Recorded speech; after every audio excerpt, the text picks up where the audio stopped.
Over the past few years, I have reported consistently on stories and opined on stories about pending food shortages. That's right. From chicken shortages to the rising cost of mayonnaise, I have told you, faithful viewer, many times that we may be facing food shortages and inflation that could put us at risk. I must apologize and issue a correction and retraction. I now believe we will not be facing a food shortage, thanks to our good friends over in California. Decomposing human remains can legally be used as compost from 2027, thanks to new California law aimed at tackling climate change. Oh, I was worried for a minute.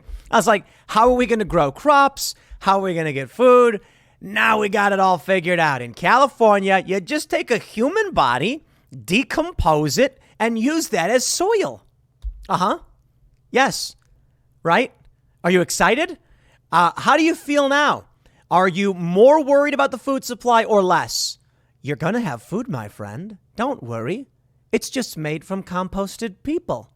Well, of course, the plants grew from the corpses. Okay. Let me calm down a little bit. I still think food shortages are coming. We have numerous stories saying as such. And now we're getting these alarming profit reports where they're saying that next year, the forecast for corporations is dropping dramatically. A major global recession is coming. One of the top executives at FedEx said something like that would be happening. So maybe it's going to get bad. I'm not entirely sure. I do think it will be bad. But of course, I always say I'm not sure because I'm not a psychic. And then everyone's going to come out and be like, Tim Pool predicted and he was wrong. It's like, no. Look, the stories that are coming out predict that it's going to get worse. Conveniently, there's a story about us using human compost. So I don't know if there will be a food shortage, but it looks like there will be. And if there isn't, I'm not sure how I will feel about the food that I'm eating in the first place. I'm going to be checking the ingredients for cricket, and I'm going to be checking the ingredients for, well, actually, they wouldn't tell you. You are not going to know if you're eating human compost corn. You see, that's what Soylent Green got wrong. Soylent Green is people, they say. I believe it was at the end of the film. But what they get wrong is they're not going to feed you the people. They're going to feed the people to the pigs and then feed the pigs to you. They're going to filter the human through some kind of vehicle. Either because the corn will grow from your corpse and then we'll eat the corn, or a pig will eat it and then we'll eat the pig, or a cow will be forced. I don't think cow can eat human anyway, but I think pigs can. Then you'll eat the bacon, and you'll be like, this bacon sure does taste good. I wonder why. Only the finest human-fed pork. I like my beef grass-fed. So, it is what it is. All right, here's the story from the Daily Mail. Decomposing human remains can legally be used as compost. All right, how about this? Before we get started, my friends, head over to safeandreadymeals.com. You can get a 1-month, 30-day emergency food kit. Lasts up to 25 years for $229. You save $60. Let me tell you, my friends. You can also get, I think they might have a bigger one. No, the Safe and Ready Meals is just marketed in the 1 month. With inflation, here's what I'm saying. When I bought my emergency food, it was a bit cheaper than this. And I don't blame them for prices going up. It's not their fault. We can blame Joe Biden for a variety of reasons. I do think Putin takes some of the blame on this one. Absolutely. War in Ukraine is disrupting global food supplies. And there's a lot that's happening that's hurting us. I think I'm going to throw it to the commander in chief and Congress. The government is being mismanaged. But suffice to say, it's a good idea to have this stuff. You buy it now for $229. What happens in a year when inflation is 10%? Maybe more. Maybe it's 20. In Germany, it was 45. Then they're going to be going for $300 or maybe $260. You get it now. It lasts for 25 years. It's cheaper. What is this? It's a big bucket. You pop it open. Congratulations. You got a bucket. Now, inside that bucket, you got little packages of freeze-dried food. Actually, I don't know if it's freeze-dried, but it's packaged food that lasts for 25 years. You mix it in with some water. You heat it up. Boom. You got mac and cheese, mashed potatoes. You got stew. You got pancake mix. We actually eat these every so often. Now, I'll just say this. SafeandReadyMeals.com. You've got two potential worst-case scenarios, I guess. Worst-case scenario, apocalypse happens. A disaster happens. A flood happens. A war happens. You've got food. So that's actually a good thing. But then let's say nothing happens. Let's say you were wrong and you bought this food and then nothing happened and you didn't end up needing it. Congratulations. You can eat it. It's food. It's a win-win. Because now, let's go to the main story. California will begin offering the option of human composting after death, thanks to a bill recently signed into law that aims to tackle climate change. Human composting, also known as natural organic reduction, would be an option for residents who don't want to be buried or cremated upon their death starting in 2027. The process involves placing the body inside a long, reusable steel container along with wood chips and flowers to aerate it, allowing microbes and bacteria to break down the remains. Approximately 1 month later, the remains will fully decompose and be turned into soil. Advocates for the bill, which was signed into law by Governor Newsom on Sunday, said that the NOR is a more climate-friendly option. Okay, no, hold on. I don't know what they're going to do with that soil, but heaven help us, it is soil. Please. Are you going to put the soil in a coffin? I don't think so. I think it's soil. What are they going to do with it? They say cremation in the U.S. alone emits about 360,000 metric tons of carbon dioxide per year. Well, and to be fair, you burn your body up and we go into the atmosphere. I think we're less grossed out by that. The trees and the plants absorb it, sure, but it's not the same as like planting things in human soil or mixing human soil into other soil. The bill bans the combining of various people's remains unless they're related. But it does not make it illegal to sell the soil that results from the process or use it to grow food for human consumption. Oh, it's happening, isn't it? I hope this is sensationalist nonsense. I hope we don't go there. Just because it didn't make it illegal doesn't mean it's going to happen. But Murphy's Law, man, someone's going to be sitting on a big old pile of soil and be like, why not sell it? Welcome to the future, my friends. The future's gross. AB 351 will provide an additional option for California residents that is more environmentally friendly and gives them another choice for burial. Okay, now I want to pause right there. Personally, I don't want to be embalmed or stuffed in a coffin. I don't even really want to be cremated. I want someone to just throw me in the trash. You know, like Danny DeVito's character in It's Always Sunny he said, that's what you're going to do with me when I die? Just throw me in the trash. Now, you can't do that legally, but the next best thing is Viking funeral. I would personally rather my body decompose and be reabsorbed into nature because we are nature, as opposed to being locked in a box. That creeps me out. Put me on a little ship, put some hay all over it, kick me out into the ocean, fire arrow, let me go. I mean, I guess it's kind of cremation, but if you could, I mean, just find a plot of land, no coffin, no embalming, just right there. I guess the reason you can't do it, though, is because it attracts critters and there's a weird smell and stuff like that. But I'd rather decompose naturally than be locked in a box, that's for sure. The only thing I take issue with is I would prefer then that if that were to happen, no one would take that soil and grow plants over it. That's creepy, like in that movie Secret Window. Quote, with climate change and sea level rise as very real threats to our environment, this is an alternative method of final disposition that won't contribute emissions into our atmosphere. I look forward to continuing my legacy to fight for clean air by using my reduced remains to plant a tree, she wrote, noting that she herself may choose the method when she passes away. I'm okay with a tree, but like not a fruit tree. I mean, it's just kind of, ugh. There's this thing that can turn you into mushrooms where they like wrap you up and then mushrooms start absorbing your body. And then there's also a thing where they can like make you a tree by they wrap you up and then they put you in the ground and then they put like seeds over you or something and the tree starts absorbing you and then you become the tree or something like that, I guess. I also don't know how I feel about that. Quote, with cremation, instead of sitting with our person and saying goodbye, we are very divorced from the process. Truman said when a body is composted by his facility, the resulting soil is returned to the family to do with as they wish. Some customers have planted trees or flowers while others have spread it into the ocean. Okay, I'm okay with that. That's actually totally fine. My concern is people using it for food. Okay, and just because they didn't make it illegal doesn't mean it's going to happen. I just want to make that clear. She added the process was developed. Oh, no. NOR uses essentially the same process as a home gardening composting system. She added the process was developed for livestock, not humans. Oh, geez. These methods of disposal were used to lessen the possibility of disease being transmitted by the dead carcass. Using these same methods for the transformation of human remains can create an unfortunate spiritual, emotional, and psychological distancing from the deceased. Washington, Colorado, and Oregon have all legalized the process of composting human remains. However, Colorado does not allow the soil to be sold or used to grow food for human consumption. But They'll allow the food to be grown for animal consumption, and then you can eat the animals.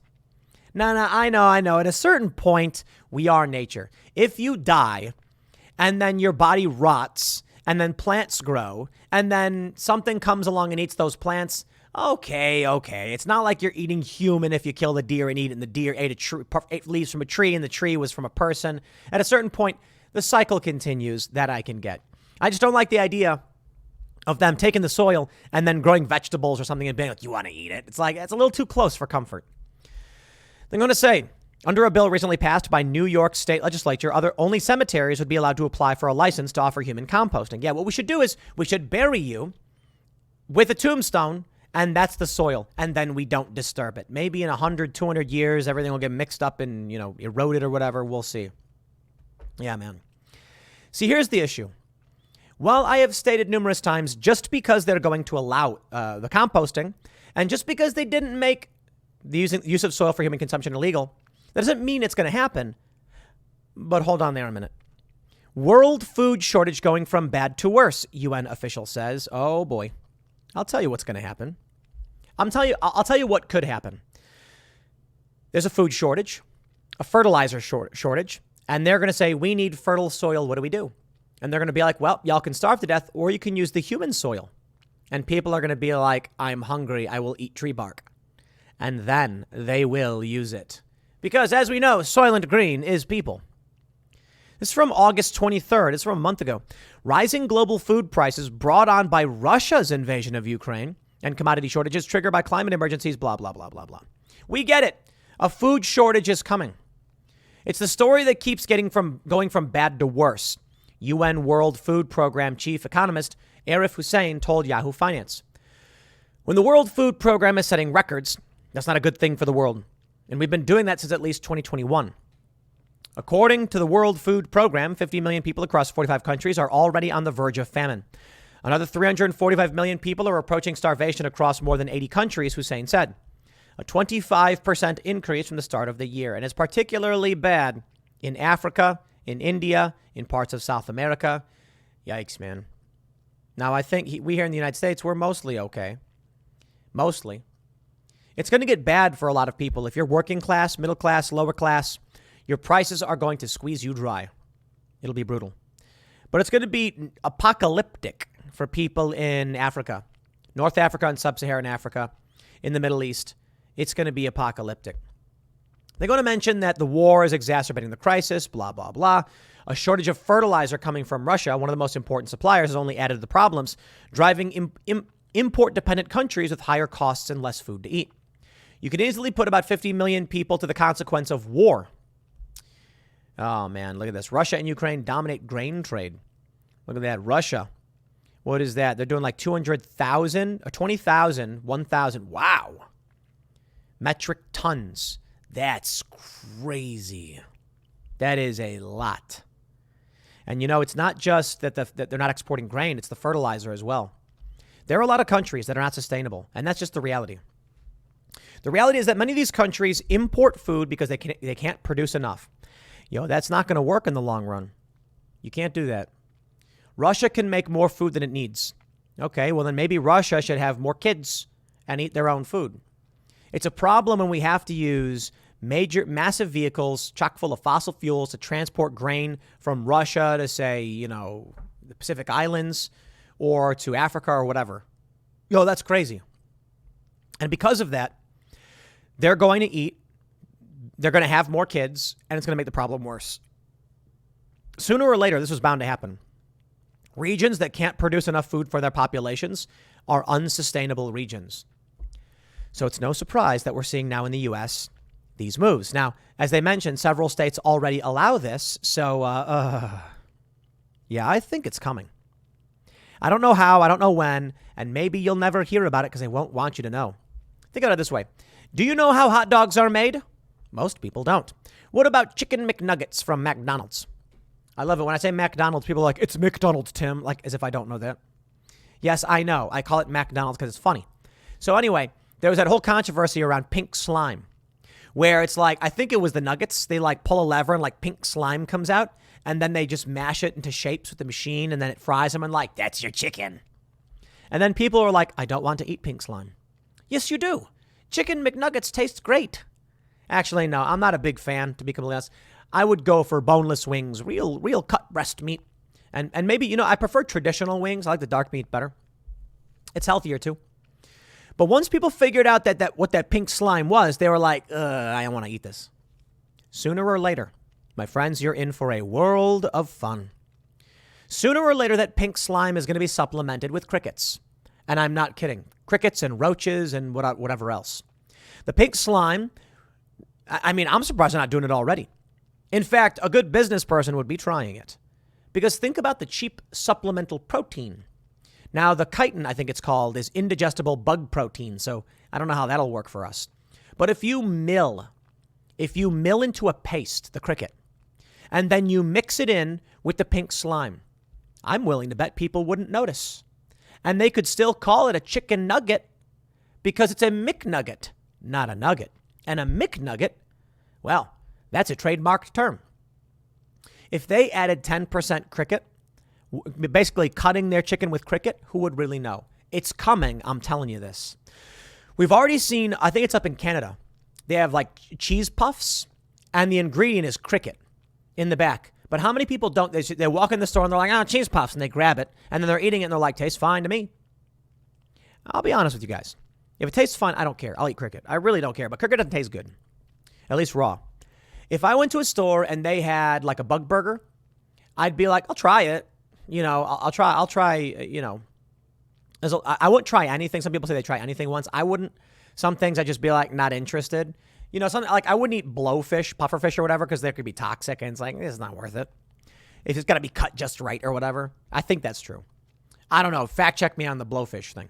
My point is, like, if someone said this burger is made from chicken and cricket, I'd be like, I'll taste it. And if it tastes good, I'll eat it. I really don't care. This whole thing that people are scared of eating bugs is funny to me. It's like, bro, if you were living in the woods, you would eat every bug you found and you'd do it with a smile on your face. I am not above survival. Preference. Okay. If I have a choice, I got chickens. Chicken's going to eat the bugs for me, not me. And then I'll eat the eggs and I'll eat the chickens.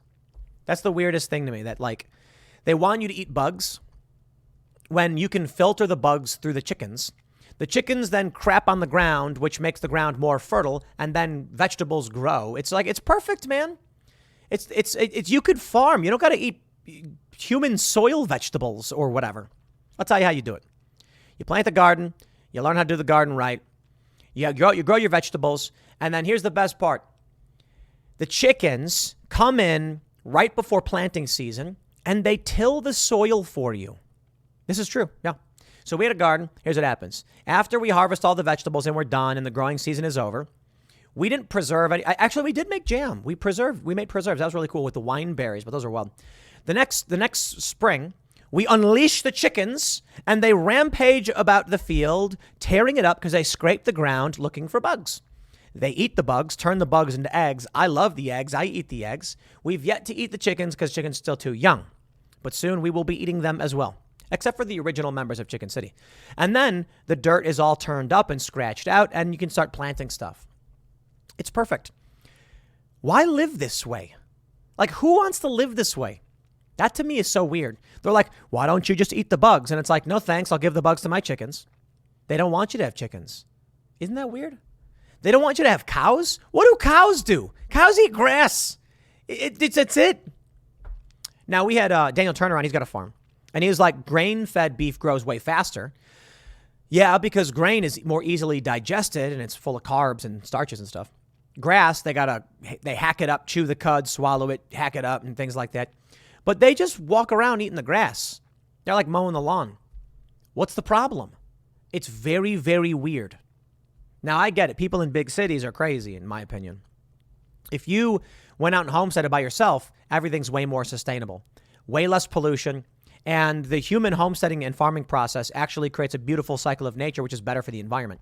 So how about these city folk stop being so dependent on these massive polluting systems? People get out of the cities, learn how to be responsible for themselves, so we don't got to worry about using humans to make our soil. I'm going to go ahead and pass on that one. And I'll tell you right now, my friends, Maybe not right now. Maybe not for a while. But sooner or later, something like this is going to come. Sooner or later, you will go to Walmart and you'll pick up bargain bin soil. And you'll be like, I wonder why it's so cheap. And then in the bottom, it'll say, with a little asterisk, soil from composted human remains. Or better yet, it won't. It'll be like in the fine print on the back, but you won't read it. And you'll come home and you'll be pouring the soil out and some teeth will fall out. And you'll be like, why are there human teeth in this soil? It's like, sometimes it slips through. Good luck. That's what I'm saying to people. Good luck. No, I mean it. I mean it seriously. To all of those legitimate preppers, they're laughing at me, saying this city slicker comes out here and thinks he knows how to survive. Not really. I think I'd be in trouble too, but I think I'll do better than the city folk who are sitting there laughing at the prospect of buying emergency food. Like, I don't need it. I can eat the air. Yeah. I don't think they actually think they can eat the air. They just think food will always be there. One of these days it won't be. And this is what you'll get to eat. I'll leave it there. Next segment is coming up at 4 p.m. over at youtube.com/Timcast. Thanks for hanging out, and I'll see you all then.